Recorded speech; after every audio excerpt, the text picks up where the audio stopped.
नमस्कार, मैं हूं प्रकाश भटनागर। आप देख रहे हैं मेरे साथ अनादि टीवी। 5 राज्यों के अंदर चुनाव परिणाम आज सामने आ रहे हैं और मजेदार बात यह है कि भारतीय जनता पार्टी पश्चिम बंगाल में जहां पूरा दम लगा रही थी वहां पर भी पा रही है, और इसके अलावा इन 5 राज्यों में एक छोटा राज्य ही सही उसने और गेन करने की दिशा में आगे बढ़ रही है। असम में वो पहले से ज्यादा सीटों के साथ में बहुमत हासिल करती नजर आ रही है। और इस चुनाव का सबसे ज्यादा नुकसान अगर किसी को हो रहा है तो वो कांग्रेस को है।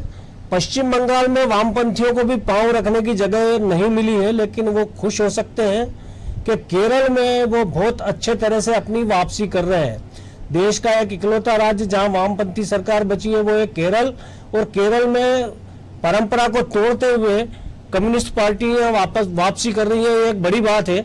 और वहां पर कांग्रेस फिर एक बार पिछड़ती हुई नजर आ रही है। पांडिचेरी जो जिस राज्य में कांग्रेस का प्रभाव था वहां पहली बार शायद भारतीय जनता पार्टी सरकार बनाएगी।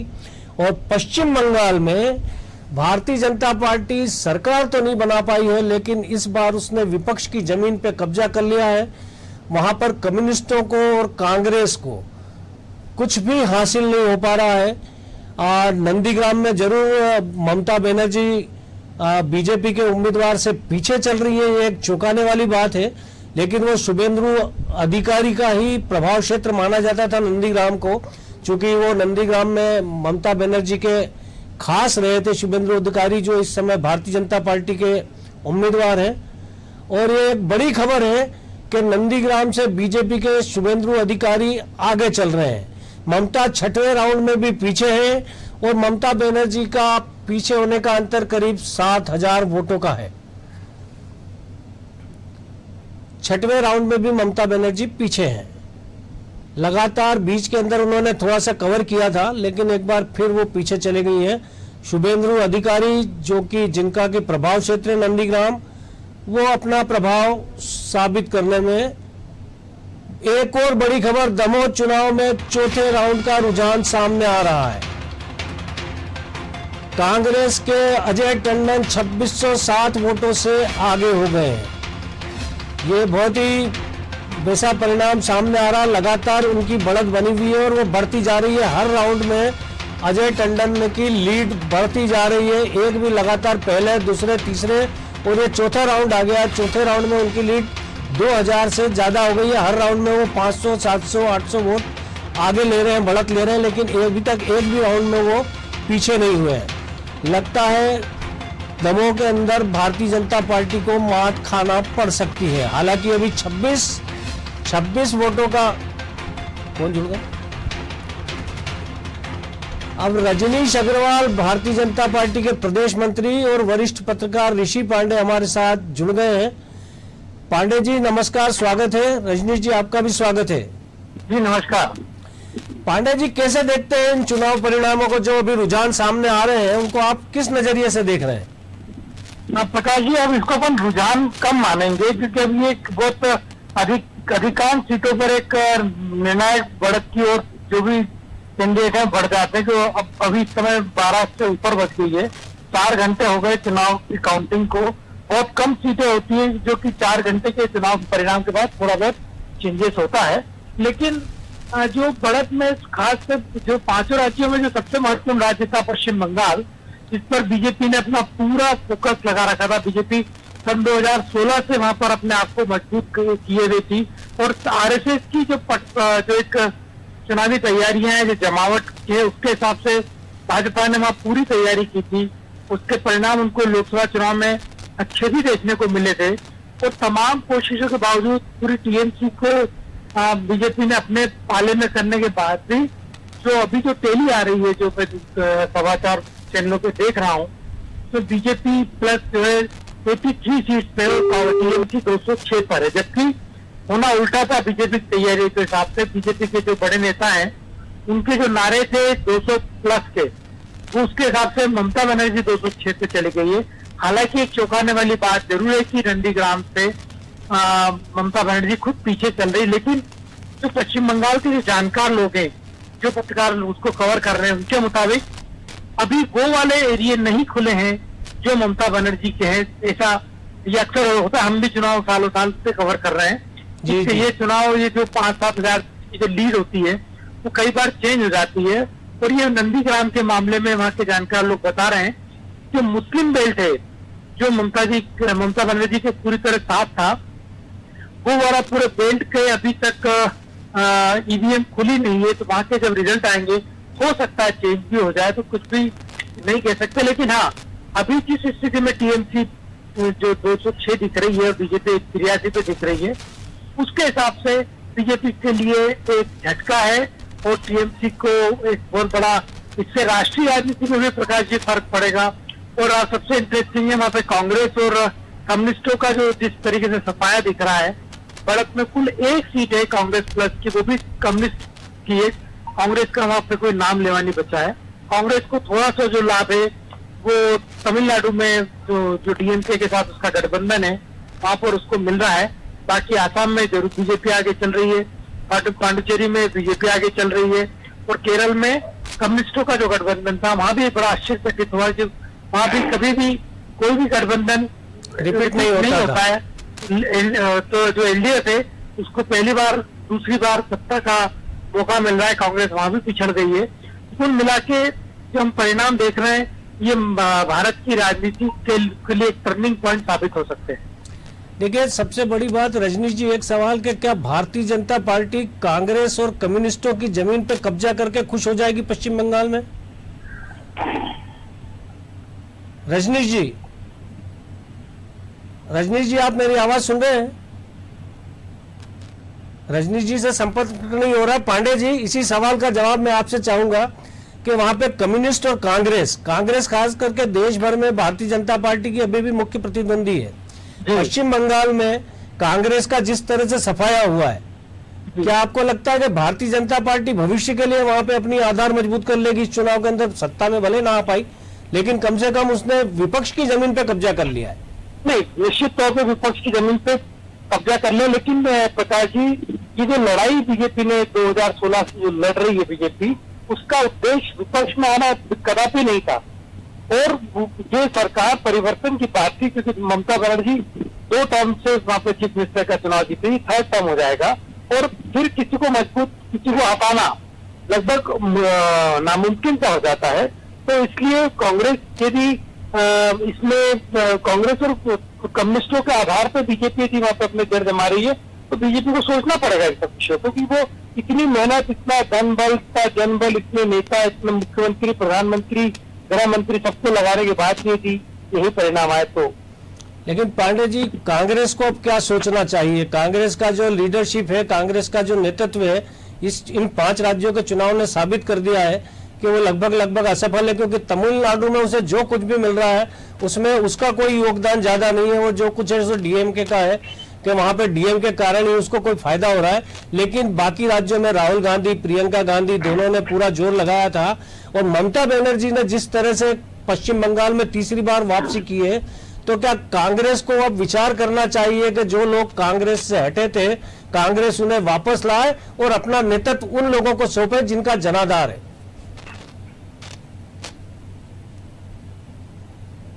पांडे जी, रजनीश जी, आपको मेरी आवाज आ रही है? जी, मुझे आपकी आवाज मिल रही है प्रकाश जी। रजनीश जी, लगातार पिछले 5 सालों से पश्चिम बंगाल में भारतीय जनता पार्टी जी तोड़ कोशिश कर रही थी, लेकिन सत्ता में नहीं आ पाई, लेकिन विपक्ष की जमीन पे उसने कब्जा किया है। क्या आप इस उपलब्धि से खुश हैं?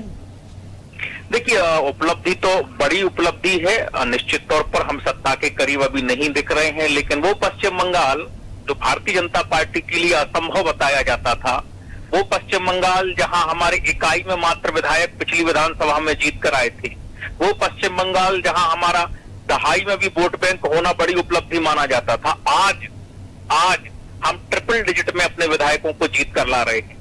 अभी कितना हमारा आंकड़ा होगा वो अभी स्वाभाविक है, कुछ समय उसमें लगेगा, लेकिन उस जमीन पर हमने कम्युनिस्टों को, कांग्रेस को, टीएमसी को परास्त किया है। जो पक्ष और विपक्ष की नूरा कुश्ती लड़ा करते थे, ये भी विडंबना देखिए कि पक्ष में टीएमसी, विपक्ष में वहां प्रिंसिपल अपोजिशन जो है वो लेफ्ट और कांग्रेस का था, लेकिन मिला जुला था। और इस चुनाव ने यह सिद्ध कर दिया। जो राहुल गांधी अपने आप को कोरोना के कारण सभा नहीं करने का ऐलान कर रहे थे, वो किस लिए कर रहे थे? ताकि वो संदेश जाए कि वोट मर्ज करना है टीएमसी में। यानी कांग्रेस, पूरे 5 राज्यों के चुनाव से स्पष्ट संदेश है कि कांग्रेस समाप्ति की ओर है। कांग्रेस समाप्ति की ओर है। पुडुचेरी से कांग्रेस गई। असम में कांग्रेस पिछले परफॉर्मेंस को भी दोहरा नहीं पा रही है। कांग्रेस पश्चिम बंगाल में तो मृत प्राय हो चुकी है, पहले से ही मृत प्राय है, और अभी तो इस चुनाव ने बिल्कुल सिद्ध कर दिया। केरल में नहीं आ पाई, जबकि केरल में कभी एलडीएफ, कभी यूडीएफ, कभी एलडीएफ, कभी यूडीएफ चलता था। हमारा तो वोट बैंक जितना बढ़ेगा या कुछ विधायक अगर आ गए तो वही बहुत बड़ी उपलब्धि होगी। और इसीलिए मैंने कहा कि कांग्रेस के जो हाल है, एक खानदान के मालिकाना हक के कारण, उनके नेतृत्व के, सोकाल्ड नेतृत्व के कारण वो अब सबके सामने ये दूसरों के साथ में जाकर उनको वोट अपना मर्ज कराकर, केवल प्रसन्न ट्रांसफर कराकर प्रसन्नता हो जाहिर कर सकते हैं कि हमने अपना वोट तो फलानी जगह शिफ्ट करा दिया। और देखो रजनीश जी, नरेंद्र मोदी ने वहां पर पूरी ताकत लगाई, अमित शाह, जगतपाल नड्डा, पूरी भारतीय जनता पार्टी ने लगातार ताकत दिखाई, लेकिन पश्चिम बंगाल की जनता ज्यादा असर नहीं डाल पाया। आप निश्चित तौर पे आप जिस तरह से कह रहे हैं कि कांग्रेस और वामपंथी पार्टियों ने अपना वोट टर्न आउट करा दिया टीएमसी की तरफ, उसका फायदा जरूर विपक्ष के तौर पे बीजेपी को मिला है, लेकिन क्या ये भारतीय जनता पार्टी के लिए भविष्य में वहां शुभ संकेत है?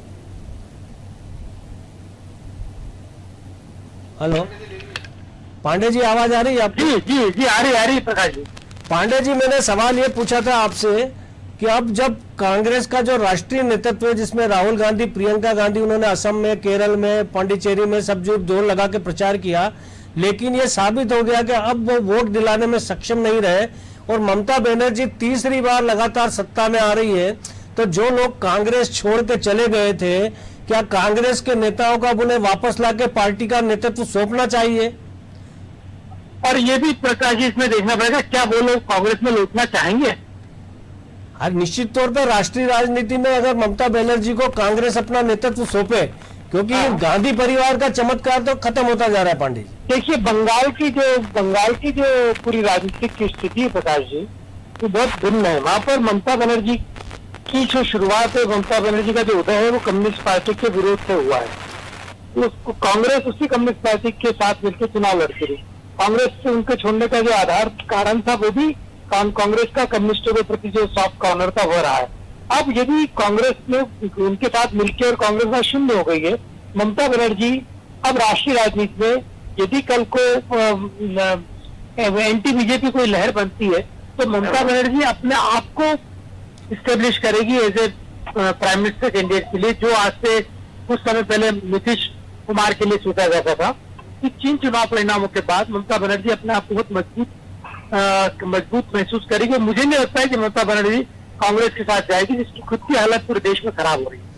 लेकिन निश्चित तौर पे कांग्रेस के साथ यदि ममता बनर्जी नहीं भी जाएंगी, तो वो जिस भी गठबंधन का नेतृत्व करेंगी, वो गठबंधन होगा, एक राष्ट्रीय ताकत नहीं हो सकता है। अब अगर रहा सवाल के कांग्रेस का, तो कांग्रेस को पता चल रहा है कि उसकी जो राष्ट्रीय लीडरशिप है, वो उसमें वो जो वोट खिंचाऊ क्षमता है, जो चमत्कार वो कभी करते थे गांधी परिवार का, वो लगभग खत्म हो गया। ऐसे में अब कांग्रेस के सामने क्या रास्ते पांडे? कांग्रेस के सामने इन 5 राज्यों में चुनाव के बाद तो वाकई में कांग्रेस के लिए बहुत बड़ा अस्तित्व का संकट आ गया है। आप तमिलनाडु को छोड़ दीजिए प्रकाश जी, तो तमिलनाडु में भी डीएमके का बहुत बड़ा बेस है। यहाँ पे तमिलनाडु की वहाँ तो कांग्रेस को जो भी मिल रहा है डीएमके के कारण ही मिल रहा है। जी, तो वहाँ डीएमके जीत रही, कांग्रेस नहीं जीत रही। 5 राज्यों में कांग्रेस का पूरी तरीके से सुपड़ा साफ है, हम कह सकते हैं। कि केरल में पूरी उम्मीद थी कांग्रेस को कि वहाँ पे कांग्रेस के नेतृत्व वाला गठबंधन आ सकता, लेकिन वहाँ फिर कम्युनिस्ट। पांडे जी, गौर करने वाली बात यह है कि इस समय केंद्र सरकार के खिलाफ तमाम तरह का माहौल है। आप देख लीजिए कि बड़ा सारा किसान आंदोलन चल रहा था, कोरोना के मामले में सरकार का फेल्योर सामने दिख ही रहा है, वैक्सीनेशन को लेकर भी फेल हुए हैं। राहुल गांधी लगातार ट्विटर पे तो सवाल उठाते रहे, लेकिन उनके सवाल शायद जनता में असर नहीं कर रहे हैं।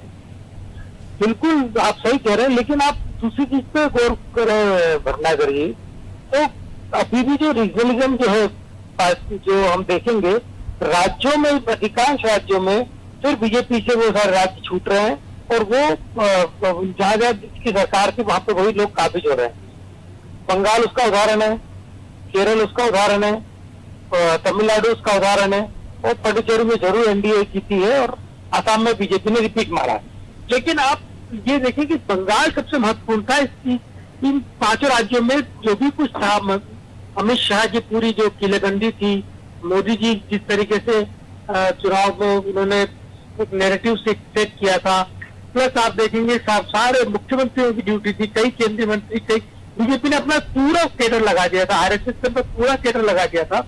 उसके बावजूद वो 100 का आंकड़ा शायद पार कर पाए या नहीं कर पाए, अभी कहना मुश्किल है। तो ये एक बहुत बड़ा भाजपा को भी अपने आप में चेंज करने की जरूरत पड़ेगी कि अब उनको अपनी जो पॉलिटिक्स है उसके लिए किस तरीके की टर्मिनोलॉजी यूज करना पड़ेगी आगे, क्या हम कितनी नेगेटिव पब्लिसिटी के साथ चुनाव में जाना चाहिए, और जनता के मुद्दे खासतौर पर कोरोना काल चल रहा है, बताया कि हम भी देख रहे हैं कि पूरे देश में क्या हालत है, ऑक्सीजन की कमी है और मरीजों को बिस्तर नहीं मिल रहे हैं और दवाओं का टोटा है। पूरे विश्व में जो है भारत की स्थिति को लेकर बड़ी पांडे जी, मैं यही कह रहा हूँ कि केंद्र सरकार की तमाम असफलताएं सामने आ रही हैं और उसके बावजूद कांग्रेस जो है कुछ भी, अब असम जैसे राज्य में जहाँ कांग्रेस का आधार था, जहाँ कांग्रेस मजबूत थी, अभी 5 साल पहले ही सत्ता से हटी है, वहां वो बुरी तरह से फिर से पराजित हो रही है। प्रकाश जी, कांग्रेस का तो मुद्दा ही खत्म हो गया है। आज कांग्रेस मुद्दा ही नहीं है ना। हम कांग्रेस को मुद्दा बनाने की कोशिश करें, वैसे कांग्रेस का मुद्दा नहीं है। कांग्रेस वहाँ पे बंगाल में 0 है, आसाम में उसकी ताकत बहुत घट गई है, और पांडिचेरी में जहाँ पे सरकार में थी वहाँ पे सिर्फ 2 सीट पे आ रही है, केरल में उसकी सरकार के पूरे चांस थे वो खत्म हो गई है। कांग्रेस मुद्दा नहीं है, मुद्दा आज है केंद्र सरकार। अब अभी जो टैली आई है उसमें और बीजेपी की बढ़त थोड़ी देर कम हुई, 80 पे आ गई है, टीएमसी 209 पे चलेगी। ये चिंता का जो बड़ा विषय है ना, वो कांग्रेस से ज्यादा, कांग्रेस तो आज से 5 साल पहले ही प्रकाश जी कई राज्यों में जब वो बाहर गई उसके बाद से कांग्रेस चालक निरंतर गिर रही है। उसके कारण उसका नेतृत्व हो सकता है, उसके कारण उसकी जनता से दूरी हो सकती है, उसका कारण बीजेपी की जो एग्रेसिव जो प्रचार तंत्र है वो हो सकता है, कई सारे कारण हो सकते हैं। लेकिन आज जो मुद्दा है, आज मुद्दा है कि बंगाल में ममता बनर्जी के खिलाफ बीजेपी को, सरकार जो बीजेपी की नहीं बन पा रही है, उसके कारण क्या है, हम उस पर स्थिति विश्लेषण करें। क्योंकि ममता बनर्जी के कारण भी बहुत आक्रोश था। ममता बनर्जी को भी वहाँ पे जो जिस तरह का कानून व्यवस्था की स्थिति, वहाँ जो शिक्षा की स्थिति, वहाँ जो स्वास्थ्य की स्थिति है, वो कोई बहुत अच्छी स्थिति नहीं थी। इसके बाद से ममता बनर्जी भी 200 पार जा रही है प्रकाश जी। तो ये कहीं ना कहीं बीजेपी को बहुत बड़ा सोच के स्तर से अपना रजनीश जी, पश्चिम बंगाल में 8 चरणों में चुनाव हुए लोकसभा के, और उसके बावजूद ये नतीजा। पिछली बार 7 शिफ्ट में हुए तो प्रकाश जी, तो इस बार आपने 8 किए, पूरा केंद्रीय बल आपने लगाया वहां पे, लेकिन नतीजे आपके लिए। प्रकाश जी, हमने नहीं किए। पिछले बार भी 7 चरणों में चुनाव हुए थे और हम दहाई में भी नहीं आए थे, और अभी 8 चरणों में हुए चुनाव आयोग ने किए हैं और परिणाम आपके सामने, झलक आपके सामने, रुझान आपके सामने है। तो जो मीमांसा किसी दृष्टिकोण से करें, निश्चित तौर पर हम सत्ता के लिए लड़ रहे थे, निश्चित तौर पर हमने अपनी पूरी शक्ति झोंकी है, निश्चित तौर पर सारा विपक्ष वहां एक हो गया था। वहां कास्ट कंपोजिशन, वहां सोशल कंपोजिशन, वहां रिलीजन कंपोजिशन वोटर्स का कोई बहुत पक्ष में भारतीय जनता पार्टी के नहीं था। और जिस प्रकार की लड़ाई हमने वहां लड़ी है वो किसी से छिपी हुई नहीं है। लेकिन हमें पश्चिम बंगाल जीतना जरूरी था, जनता के आदेश से, जनता के जनादेश से, और इसीलिए हम वहां लोकतंत्र में हमने मजबूती के साथ में अपनी हिस्सेदारी करी, भागीदारी करी। उसका परिणाम सामने दिख रहा है। हम सत्ता में निकट नहीं दिख रहे हैं, लेकिन हम वहां कांग्रेस को समाप्त कर चुके हैं, लेफ्ट को सरेंडर करा चुके हैं। टीएमसी में भी जो आज आखिरी वक्त का दिख रहा है बुझते दिए का, वो भी आने वाले समय में किस रूप में आप देखेंगे, चित्र बेतर हो गया। ममता बनर्जी चुनाव हार रही है, ममता बनर्जी चुनाव हार रही है। तो मुझे लगता है कि ये लक्षण, ये संदेश बहुत स्पष्ट तौर पर पश्चिम बंगाल के सामने है। असम में केवल महज साधारण चुनाव नहीं था, वहाँ एनआरसी सीए का मुद्दा बड़ा मुद्दा था। लेकिन पश्चिम बंगाल में तो प्रधानमंत्री से लेकर अमित शाह तक पूरी ताकत, पूरे संसाधन, तमाम तरह की।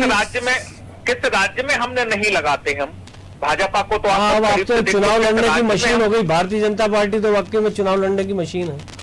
भारतीय जनता पार्टी चुनाव लड़ने की मशीन, आप जिस प्रकार से कह रहे हैं, मुझे लगता है कि चुनाव लड़ना हमारा अधिकार है, तो हम पूरी ताकत मन से क्यों लड़े जी? अनमने मन से क्यों लड़े, कम ताकत से क्यों लड़े, पूरी ताकत तो पांडे जी, आत्मविश्वास। पांडे जी, एक सवाल आपसे पूछूंगा। जो रजनीश जी कह रहे हैं कि भारतीय जनता पार्टी का अधिकार है पूरी ताकत से लड़ने का, लेकिन बाकी राजनीतिक दलों को किसने पूरी ताकत लड़ने से रोका? ये एक बड़ा राजनीतिक फर्क नहीं देख रहे हैं आप देश के राजनीतिक दलों में? बिल्कुल बिल्कुल बिल्कुल रजनीश की बात से मैं सहमत हूँ कि भाजपा को पूरी ताकत से चुनाव लड़ने का अधिकार है, और लड़ती भी है। बाकी लोग तो हैदराबाद नगर निगम के चुनाव में भी अमित शाह चुनाव प्रचार करने चाहते हैं, जगतपाल नड्डा चुनाव प्रचार करने जाते हैं। बीजेपी का जो चुनाव का जो लड़ने का पिछले आप 1 दशक की जो भाजपा की पॉलिटिक्स में जो चेंज आया प्रकाश जी, उस पर आप नजर गड़ाएं तो बीजेपी के चुनाव बहुत बड़ा इशू है। और हमने अभी मध्य प्रदेश में जो उपचुनाव हुए थे तमाम, या दमोह का उपचुनाव भी हमने देखा, बीजेपी चुनाव को बहुत गुरिल्ला वार की तरह लड़ती है, और बहुत डीप जाके बहुत इंटेंस तरीके से बीजेपी का पूरा प्रचार अभियान होता है। तो ये बंगाल में भी हम देख रहे हैं, कैलाश विजयवर्गीय जी हमारे मध्य प्रदेश के ही पिछले 6 साल से वहाँ डेरा डाले हुए हैं। कई तृणमूल पार्टी के कई बड़े बड़े नेताओं को तोड़ के बीजेपी में ले आया गया, और उनको चुनाव भी लड़ाया गया। उसमें से एक तो भाई एक शुभेंदु अधिकारी तो अच्छी फाइट भी दे रहे हैं, और हम सब देख ही रहे। पर बीजेपी चुनाव से इतर भी बीजेपी की संगठन को लेकर गतिविधियां तमाम साल चलती रहती है। बंगाल में उसके परिणाम जरूर अच्छे नहीं आए, लेकिन आसाम में उसके परिणाम अच्छे आए। आसाम में बीजेपी फिर से रिपीट हो गई है। तो ये एक अच्छा प्रयोग। रजनीश जी की बात से मैं सहमत हूँ कि सभी लोगों को चुनाव लड़ने का अधिकार है। लोकतंत्र में सब, यदि राजनीतिक पार्टियां लगी है तो चुनाव लड़के और सत्ता में आने के लिए ही लगी है, तो ये तो करना चाहिए। और कांग्रेस यदि ऐसा नहीं करी तो कांग्रेस खुद के लिए नुकसान, कांग्रेस के खुद के लिए बहुत नुकसान का कारण है।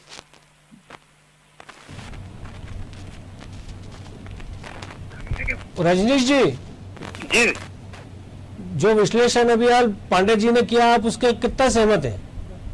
नहीं, मैंने कहा आपसे कि देखिए भारतीय जनता पार्टी चुनाव लड़ना है। हम सेवा और संगठन की गतिविधियां भी चलाते हैं कोरोना काल में, वो किसी से छिपी हुई नहीं है। हम विपक्ष में हैं कई राज्यों में, विपक्ष में रहते हुए हम कांग्रेस की तरह हाथ से हाथ धर के नहीं बैठे जहां वो विपक्ष में है। हमारी तमाम गतिविधियां चल रही हैं, toll free number, call centre से लेकर भोजन पैकेट और तमाम प्रकार की दवाइयां और ऑक्सीजन और तमाम जो जितने भी आयाम है उसमें लगे हुए जुटे हुए कार्यकर्ता महाराष्ट्र में भी, छत्तीसगढ़ में भी और राजस्थान में भी, और जहां सत्ता में है वहां भी लगे हुए। तो सवाल ये है कि आपकी उपस्थिति जनता के बीच में जब बनती है तो एकात्मिक नहीं बनती है, केवल चुनावी नहीं बनती है। आपको वर्ष भर सक्रिय रहकर जनता के साथ में खड़े रहना होता है, जनता के मुद्दों पर लड़ना होता है, उनको समाधान देना होता है। सरकार में है तो उनको गवर्नेंस देनी होती है। और ये कांग्रेस ने कहां किया है? कांग्रेस तो जिस प्रकार से लाचार नेतृत्व, बेबस नेतृत्व के हाथों में उनके 23 नेता जिस प्रकार से 23 से बढ़ के तो 25, 26, 27, 28 कितने पहुंच गए कह नहीं सकते। वो तो खुलेआम कह रहे हैं। गुलाम नबी आजाद जैसा नेता, आनंद शर्मा जैसा नेता खुलेआम कह रहा है कि जिस प्रकार कांग्रेस चल रही है हम 50 साल में सत्ता में नहीं आ सकते।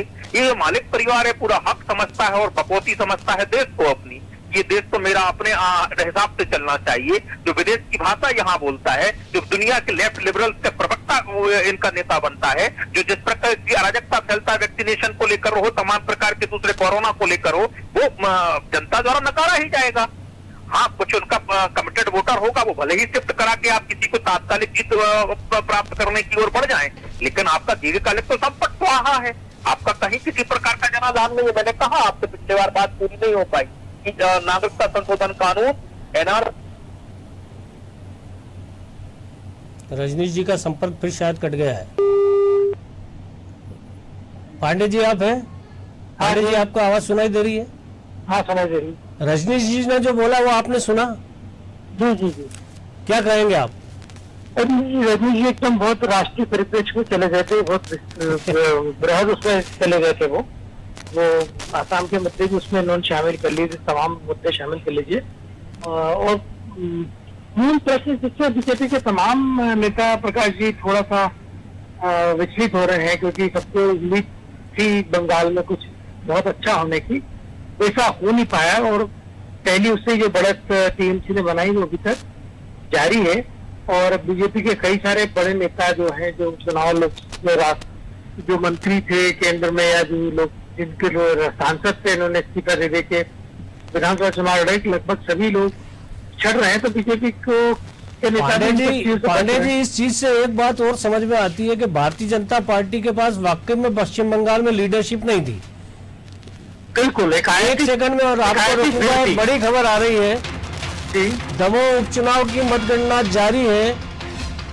दमोह उपचुनाव की मतगणना जारी है और 5वें राउंड का रुझान सामने आ रहा है। 5वें राउंड का रुझान सामने आ रहा है। अजय टंडन की लीड लगातार बढ़ती जा रही है।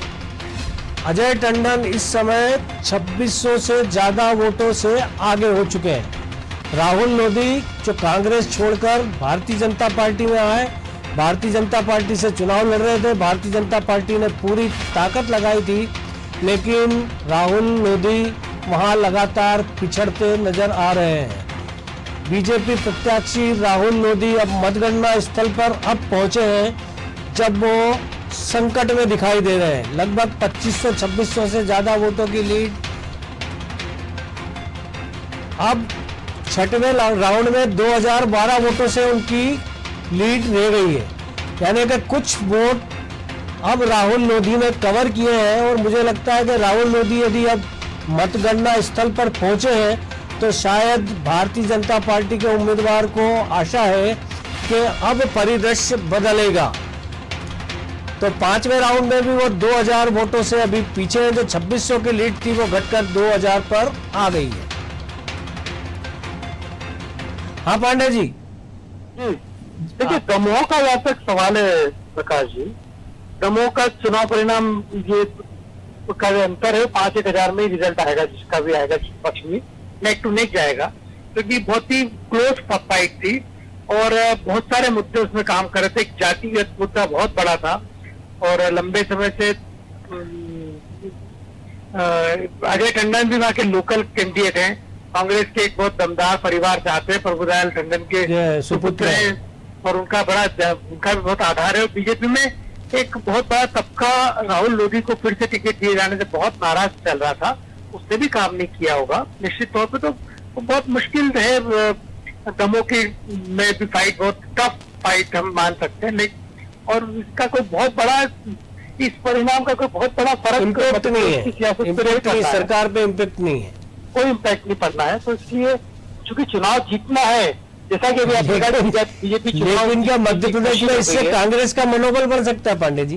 कांग्रेस का मनोबल जरूर बढ़ेगा, क्योंकि पिछले इलेक्शन में भी कांग्रेस को जब ये जो 29 सीटों पे चुनाव हुए थे, कांग्रेस को सफलता मिली थी बीजेपी के तमाम प्रयासों के बावजूद। तो ये निश्चित तौर पर कांग्रेस के लिए इस समय, जबकि कांग्रेस की स्थिति पूरे देश में बहुत खराब चल रही हो, समिति मतभेद से चुनाव भी कांग्रेस को पक्ष में आता है, तो निश्चित तौर पर पांडे जी जो ये 5 राज्यों के चुनाव परिणाम आए और मैं कांग्रेस को जो मुद्दा बनाने की कोशिश कर रहा था वो इसीलिए कर रहा था कि देश के कई सारे राज्यों में भारतीय जनता पार्टी और कांग्रेस के बीच सीधा मुकाबला, वहाँ कोई और तीसरी ताकत नहीं है। ऐसे कम से कम 8-10 राज्य देश के अंदर है, जिसमें हम मध्य प्रदेश, छत्तीसगढ़, राजस्थान, हिमाचल प्रदेश, उत्तराखंड, गुजरात, ऐसे कई सारे राज्यों को गिन सकते हैं। और इन राज्यों में जब लोग बीजेपी से नाराज होंगे तो स्वाभाविक तौर पर उनके पास कांग्रेस के पास जाने के अलावा कोई रास्ता नहीं होगा। ऐसे में आज भी कांग्रेस का आधार पूरे देश में है, लेकिन अगर उसका लीडरशिप कमजोर हो रही है तो क्या कांग्रेस को अपनी लीडरशिप बदल करके या विचारधारा का कोई स्पष्ट संदेश देके लोगों के बीच जाना चाहिए, ना जाना चाहिए? क्योंकि लोकतंत्र की मजबूती में कांग्रेस का योगदान अभी भी रहेगा। भारतीय जनता पार्टी इतनी ताकतवर हो गई है। कांग्रेस बहुत पुरानी पार्टी है, सालों साल कई दशकों तक उसने देश पे शासन किया है और मध्य प्रदेश समेत राज्य आपने बताया जाए, कांग्रेस आज भी सेकंड पार्टी है या फर्स्ट पार्टी है। वहां पर कांग्रेस को फिर से खड़ा किया जाने के लिए बहुत ज्यादा मशक्कत की जरूरत नहीं पड़ेगी जब भी ऐसा होता है तो। लेकिन बात वही है ना कि कांग्रेस की लीडरशिप में कंफ्यूजन है, उस कंफ्यूजन को खत्म करने के लिए कांग्रेस को अपने लेवल पे ही बहुत सारे परिवर्तन करना पड़ेंगे। वो परिवर्तन हो सकता है इन चुनाव 5 राज्यों के चुनाव परिणामों के बाद कांग्रेस भी इस पे आत्मावलोकन करे, कांग्रेस भी इस समीक्षा के दौरान इन सब चीजों पर विचार करे कि क्या कमियां रह गई, क्यों हमारी जो एक्सेप्टेंस था वो इतना तेजी के साथ क्यों घट रहा है। और हम पांडे जी आप लीडरशिप में कंफ्यूजन की जो बात कर रहे हैं कि सोनिया गांधी की बजाय राहुल गांधी कांग्रेस के अध्यक्ष बन जाए या प्रियंका गांधी कांग्रेस के अध्यक्ष बन जाए, तो तो कांग्रेस का सॉल्यूशन हो जाएगा? हाँ बिल्कुल हो जाएगा प्रकाश। मतलब आपको ऐसा लगता है कि राहुल गांधी या प्रियंका गांधी अगर अभी हाल कांग्रेस अध्यक्ष होते तो असम में और केरल के अंदर कुछ और परिणाम होते? प्रकाश जी, आप सोनिया गांधी भी एक अध्यक्ष है, पर माना तो गांधी परिवार को जाता है ना, इंडिविजुअल नहीं है। राहुल गांधी, सोनिया गांधी या प्रियंका गांधी इंडिविजुअल के पीछे बनी ये गांधी परिवार है, और गांधी परिवार ही गांधी परिवार का करिश्मा पांडे जी जो वोट दिलाने का है वो तो चूक रहा है। प्रियंका गांधी ने असम में पूरी ताकत लगाई, केरल में राहुल गांधी ने पूरी सक्रियता दिखाई, पांडिचेरी में भी सक्रियता दिखाई, लेकिन वोट में तब्दील नहीं कर पाए लोगों को। इससे कांग्रेस को सबक लेना चाहिए कांग्रेस को कि हाँ, तो कांग्रेस इससे सबक लेके स्वाभाविक नेतृत्व को कांग्रेस उभार सकती है या नहीं उभार सकती है, या कांग्रेस के अंदर कोई स्वाभाविक लीडरशिप है या नहीं है? क्यों नहीं है? कांग्रेस में भी अभी वो जो G23 जो ग्रुप है कांग्रेस का, जो मुझे लगता है चुनाव परिणामों के बाद फिर से मुखर होगा, गुलाम नबी आजाद, आनंद शर्मा, मनीष तिवारी के नेतृत्व वाला, तो फिर से मुखर होगा। वो सब चुनाव परिणाम का वेट कर रहे थे, इस परिणाम में भी हम साथ जगह भी नहीं आते हैं, तो निश्चित तौर पे कांग्रेस में भी ये चीज बढ़ेगी। हम अगले अभी चूंकि देश समय कोरोना के संकट से जूझ रहा है, तो लोग राजनीतिक विषयों पे ज्यादा बात करना पसंद नहीं कर रहे हैं, लेकिन आगे न पीछे 15-20 दिन बाद, 1 महीने बाद जब भी ये कोहराम थमेगा, तब पार्टियों के अंदर कोहराम मचेगा, और वो कोहराम निश्चित तौर पे सभी जगह सब डायलिसिस हो गए, सब पार्टियों का आंतरिक रूप से सुधार का कार्यक्रम होगा मुझे लगता है। और बीजेपी में भी इस विषय पे जरूर गंभीर चिंतन होगा कि आखिर हम कहाँ, किस बात की लड़ाई लड़े थे और हम कहाँ पहुंच गए। देखिए, भारतीय जनता पार्टी को तो हमने देखा कि कई बार उतार चढ़ाव में वो निश्चित तौर पे मंथन कर लेती है, और मंथन करने के बाद किसी निष्कर्ष पे पहुंच भी जाती है और उसको क्रियान्वित भी कर लेती है। ये हमने मध्य प्रदेश में भी देखा, देश में भी देखा। लेकिन कांग्रेस को आपने भी लंबे समय तक कवर किया है पांडे जी, क्या कांग्रेस में इस तरह की एक्सरसाइज देखी है कभी आपने? नहीं हो, कांग्रेस में आमतौर पर ये एक्सरसाइज नहीं होती। कांग्रेस को एक मैं कह सकता हूँ बड़े दिल वाली पार्टी है, इन सब चीजों में कांग्रेस नहीं पड़ती है, वो अपने हिसाब से ही चलती है, जो उसका जो सेट प्रोफार्मा है कांग्रेस उसी से चलती है। एक दिन CWC की बैठक होगी और उसमें सब लोग मान लेंगे कि हाँ हमसे कुछ चूक करेगी, इसकी हम समीक्षा करेंगे और अगले चुनाव की तैयारी में बढ़ जाएंगे। तो ये तो हम कई सालों से देख रहे हैं कि कांग्रेस बहुत ज्यादा इन सब, आप देखिए मध्य प्रदेश। पांडे जी, आप अगले चुनाव की तैयारी में बढ़ जाएंगे तो जब चुनाव का समय साल 1.5 साल रह जाता है तब कांग्रेस जागती है। बिल्कुल बिल्कुल, आप हमने मध्य प्रदेश का देखा प्रकाश जी। तो ऐसी स्थिति में भारतीय जनता पार्टी जिसका वेल ऑर्गेनाइजेशन है उससे टक्कर लेना कांग्रेस के लिए वैसे ही मुश्किल है। हाँ, बीजेपी का जो संगठन है बहुत ग्रास रूट लेवल पे काम करता है, और बीजेपी कई लेयर पे काम होता है। बीजेपी में कोई एक सिंगल लेयर नहीं है, बीजेपी में कई लेयर एक के ऊपर एक काम करती है, तो उसका परिणाम नीचे से बूथ लेवल तक पन्ना प्रमुख बन गए, तो ये बन गए। बीजेपी का बहुत ही माइक्रो मैनेजमेंट होता है चुनाव को लेके, कांग्रेस का थोड़ा सुपरफिशियल होता है, तो वो फर्क तो रहेगा ही रहेगा हमेशा। ठीक है, धन्यवाद पांडे जी आपका बहुत बहुत। रजनीश जी खत्म करें यार। रजनीश जी आवाज आ रही है? हाँ, मुझे आपकी आवाज मिल रही है। हाँ रजनीश जी, क्या लगता है आपको भारतीय जनता पार्टी क्या आत्ममंथन करेगी पश्चिम बंगाल में हार का? नहीं, अभी मैंने कहा कि एक तो हार किस बात की, हम जीत रहे हैं, जनाधार बड़ा है, विधायकों की संख्या बढ़ रही है, परिणाम आना अभी बाकी है, पूरे परिणाम आने दीजिए। हम इस बड़ी उपलब्धि, गौरवपूर्ण उपलब्धि सरकार में आ पाते हैं नहीं आ पाते हैं, पूरे परिणाम आने के बाद सिद्ध होगा। निश्चित तौर पर हर बार की तरह समीक्षा तो होती है और होगी। चलिए, बहुत बहुत आपका भी बहुत बहुत धन्यवाद। धन्यवाद धन्यवाद। तो कुल मिलाकर 5 राज्यों के चुनाव नतीजे अब लगातार स्थिर होते जा रहे हैं। पश्चिम बंगाल के अंदर ममता बनर्जी वापस ही कर रही हैं। ममता बनर्जी खुद चुनाव जीतती हैं या नहीं जीतती है, ये अभी हाल फिलहाल इसके लिए हमें कुछ घंटों और इंतजार करना पड़ेगा।